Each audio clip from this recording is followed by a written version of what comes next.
I wanted to do a quick case study looking at the influence that the impact sweet spot has on the energy data tile within the Capto software.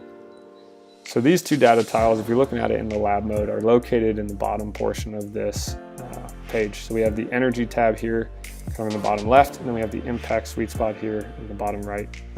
And so I'm just going to look at them in the custom mode just to keep it simple. So this player came to me a couple days ago, was complaining about struggling with distance control, primarily on lag putting.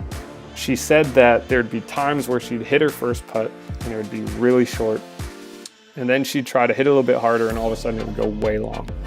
So she didn't know what to work on. She was lost. She didn't know if it was an issue with acceleration and how much speed she was trying to hit it with. She didn't know if it was an issue with her green reading.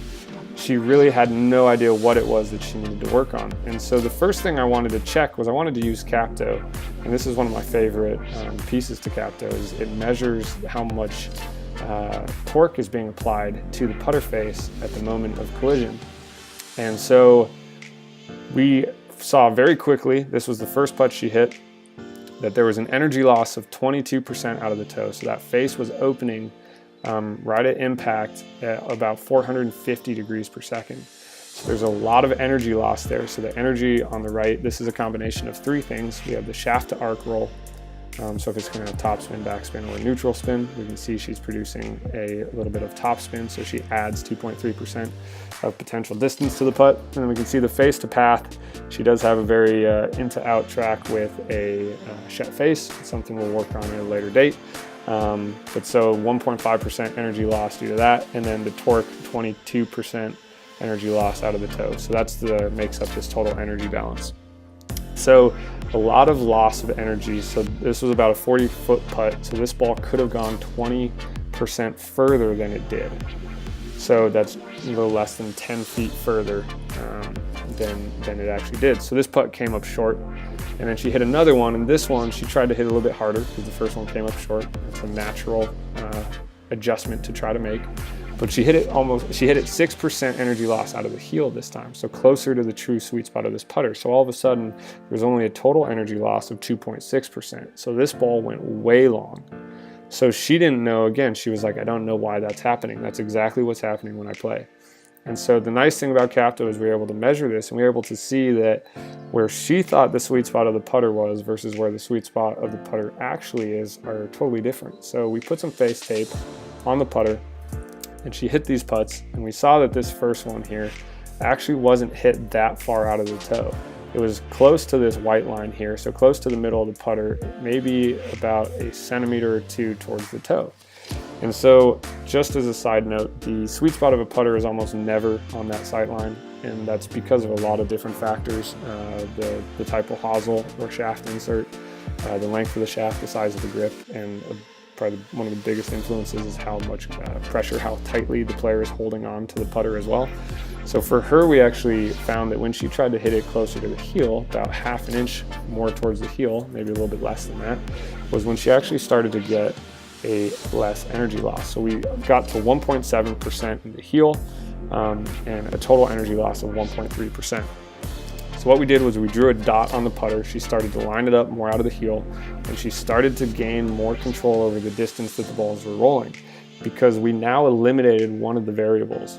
Like I said, first variable, she didn't know if it was an issue with how hard she was hitting it, so the accelerations or speed going through the ball, or the impact location. And so now that she knew where she was hitting it on the putter face, it was much easier for her to dial in speed, because she was able to dial in how much or how hard she needed to hit it to get to go a certain distance. Whereas before, she was almost guessing. She'd hit it and it might have been the perfect speed to get it to go the right distance, but when you're hitting it and losing 22% out of the toe, and that ball's going 20% shorter than it should, well, you don't know what to do. You're gonna end up hitting the next one harder, and what happens if you hit it towards the heel like she did? Well, now it goes way long. So that is one of the great ways or added benefits to the Capto putting software, is being able to look at this impact sweet spot. And if we click on this, you're gonna see this yellow circle here at the bottom. It disappeared on me there. Let's pull up this one. So this yellow circle represents an energy loss of anything less than 5%. So we can see how hers, this orange dot, it's all the way up here at the top. This yellowish orange dot is that next frame after the moment of impact.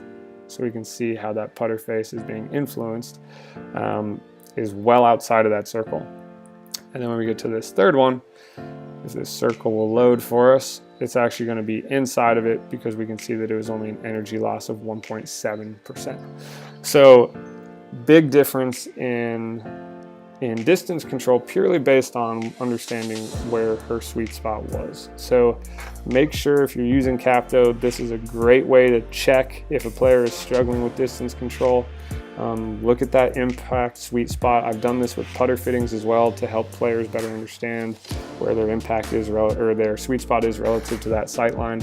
And it's really going to make a big difference in a player's ability to control distances. If you're inconsistent in where you're hitting the ball in the face, you're going to be inconsistent in the distance the ball is going to go, and you're going to find yourself 3-putting or 4-putting pretty frequently. So pay attention to that. It's a great addition, or it's a great tool within the Capto software that I would highly recommend utilizing frequently.